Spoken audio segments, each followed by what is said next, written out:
Usually proliferation refers to the spread of military capabilities, most often nuclear, but also chemical, biological, missile, could be drone, could even be small arms, into many hands. Countries want nuclear weapons for any number of reasons, but I would argue the principal reasons are security and prestige. The consensus is broadly that proliferation is a dangerous thing, that it makes war more likely, and it makes the use of these awful weapons more likely. Non-proliferation is the choices of policy to prevent just that, an attempt to deny, to discourage other countries from getting nuclear weapons. To understand why the world wanted to create a regime against proliferation, you have to go back to World War II.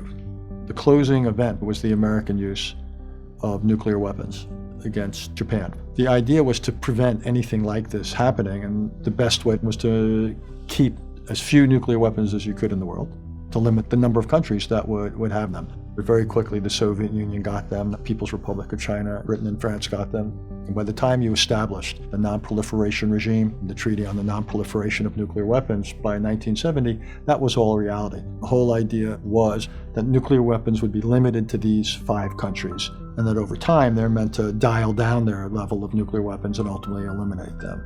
Secondly, other countries are allowed to enjoy the benefits of nuclear energy, but are not allowed to have nuclear weapons. If they have nuclear energy and the like, they are meant to be inspected. But since then, we've seen Israel, India, we've seen Pakistan, and we've seen North Korea. These 4 countries all have nuclear weapons, and we've seen other countries interested in getting them, most recently Iran. The fact that we already have 9 countries that have nuclear weapons, and a 10th Iran that has gone somewheres down the road, that could be seen as a failure. Or you could say the fact that 180 plus countries don't have nuclear weapons is a sign of considerable success.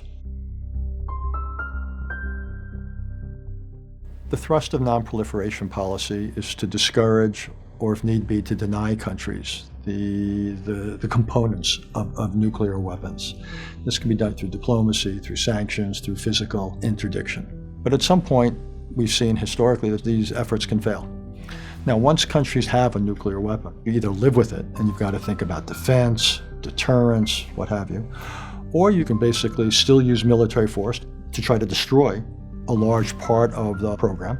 Your choices of prevention, which is to try to destroy a gathering threat, or you can conceivably wait until you thought this country or this party was about to use these weapons, that a strike was imminent, and you could attack that, and that's called a preemptive strike.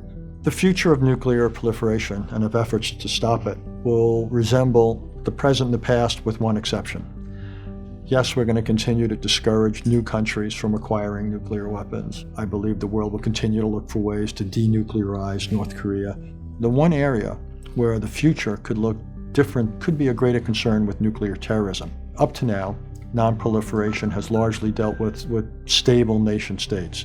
What worries me is that non-proliferation could increasingly involve non-state actors. The possibility that a small nuclear weapon or nuclear materials could get into the hands of a group like ISIS or some other terrorist organization.